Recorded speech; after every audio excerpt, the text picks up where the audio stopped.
Hey there folks, and good morning and welcome back for another shaving video. And today we're going to use KShaveWorx Limelight. This is a beautiful lime scented soap. And by the way, this goes for about $17 for 6 ounces, which is about $2.83 an ounce, which is very, very good. Anything under $3 is very well priced. Between 3 and 4, I think is usually fair. You know, like $3.50 is really fair.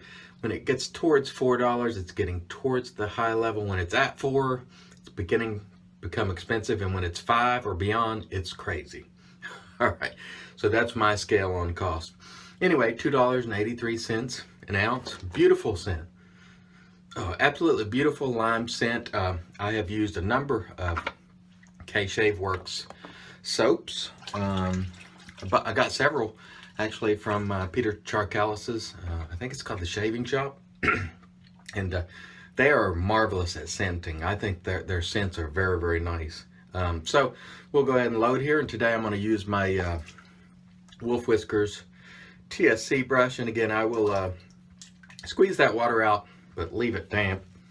And sort of load upside down this way. So you'll see, you know, any moisture will just drip on out, or you know, that some people call it proto lather, the sort of beginning or the start of a lather, which is usually more foamy. And then as you load, you'll get your brush pasty, and you know you are good to go. See how that's pasty? Yeah, load a little bit more just for good measure. Sort of, sometimes I'll take the brush and, you know, sort of scoop that stuff around the sides out, and it looks like we are good. Oh, beautiful lime scent on this one too. Scent strength about, I call it about a 6. It's not gonna blow the socks off your feet, but it's plenty noticeable. All right, let's wet the face and get going. Stand by. All right, let's see how we do today with this KShaveWorx after I adjust my mirror a little bit there. I do not anticipate any problems whatsoever. I've used maybe 4 of these, and they are fine quality soaps. I do not know the folks who make this soap very well. I know of them. I don't know them well. So I assume they are nice people. They appear to be. But I gotta tell you, their scents are marvelous. I really, really enjoy their scents, and I think the quality of their soap is quite good as well. All right. Looks like we're getting a pretty good even. And notice how much painting I do here. There's a lot of new people that watch these videos. I'm trying to offer some helpful tips as I can. All right, so we got a good face lather there. By the way, today I'm using Gillette Fatboy. It's Sunday. I'll keep it about on 7. I don't need a super close shave today, but this will do the job. A lot of people ask me, actually a lot. I had a Merkur 34, or had an Edwin Jagger, or a Butt. You know, usually that's one of the first razors they buy, and I'm looking for a second razor. And my answer is almost always, get yourself a vintage adjustable, because that way you can turn the aggression up or down, because it is adjustable as you please it. I prefer the vintage over the Merkur Progress and Future. That wasn't always the case. I used to really strongly dislike vintage razors, but I have found that once I used them for a while and sort of learned, you know, how to make them best work for me, they work marvelously. And some people, the question I get a lot also is, since these are vintage razors, am I worried about bloodborne pathogens and all the rest? And the answer to that is no. And the reason why, get yourself some barbicide. Be careful with this stuff, because this is powerful stuff. You don't want to get it around your children, your animals. Mix it in accordance with what it says on the label. Drop your razor in that for about 10 minutes or so. Get yourself a jar or something. It's going to kill everything. This stuff is powerful. Just be careful with it, but it will do the job. You won't have to worry about bloodborne pathogens. It's the same thing your barbers use to clean their tools. So there you go. Stand by for pass 2. All right. Good stuff there on pass 1. Nice soap quality here. KShaveWorx. I enjoy it. The lime scent is not super strong, but it's strong enough. It's not one that I'm disappointed with, so very, very nice. And of course, you know, Peter Wolf's brushes are fantastic. Just he's really a magician with these handles and the colors, and you know, he's fantastic. So if you get a chance to get a Wolf Whiskers brush, it's always a wonderful thing. Very nice. So anyway, back on the second razor for you guys who've been asking. Adjustable, and it can be the Merkur Progress if you want it, but the Merkur Progress, I don't like the adjustment on it. It's a little hokey, unless you get it Mergrassed and pay to have that metal knob put on it. I don't find that the adjustment is consistent on it, and I do not like that. That's a problem the vintage Gillettes do not have. So when I'm choosing between a Merkur Progress and a Future, I would choose the Future, even though it's heavy and a bit more aggressive. So if you want a modern razor that's adjustable, those are pretty much your choices at this time. Get yourself a Fatboy or a Slim off of eBay. A lot of times they can be had very, very cheap. Now, if you're looking for super aggression, this probably isn't the best choice, because even if you turn it all the way up to 10, it's not as aggressive as your Future or Progress. So if you want super aggression, go ahead and get a Progress or Future. But if you're just looking to step it up a little without going crazy, Gillette Slim or Gillette Fatboy. Sometimes Fatboys are crazy priced on eBay, but you can almost always find Gillette Slims for a reasonable price. You know, 30 bucks, sometimes under, sometimes a little over depending on condition, but they've already been around for years and years and years.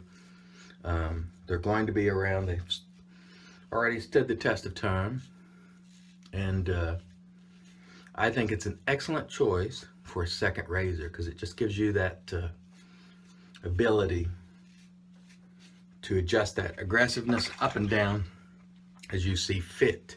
So that's always my choice for a second razor for new folks. Get yourself an adjustable of some fashion. All right, stay tuned for pass 3. Another question that I've gotten, and I've seen a lot of discussion on this on the forums recently, is about pre-shave oils. And I saw a meme yesterday, and the guy, it was a picture of a guy's face, and he said, I use pre-shave oils to shine my brush handle.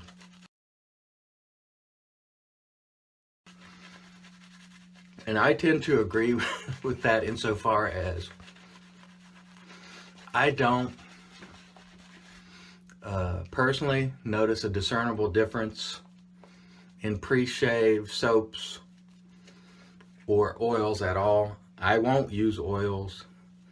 It can gum up your razor during the shave. It can interfere with your lather. I don't like it. If it works for you, you know, continue to use it. For me, I don't like it. I do not recommend it, because I think the risk of interfering with your lather and, you know, sort of outweighs the reward. But if it's something that you use successfully, by all means do it.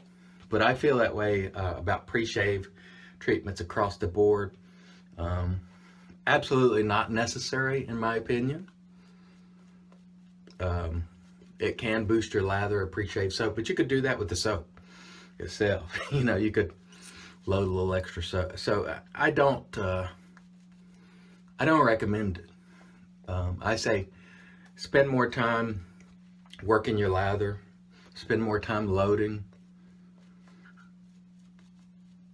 because I don't get a lot of value out of pre-shave soaps, and certainly not oil. So we'll just close that subject down right there. Now, again, you know, your mileage may vary, so if it's something that really does a great job for you, by all means, use it. But I tried a lot of pre-shaves, and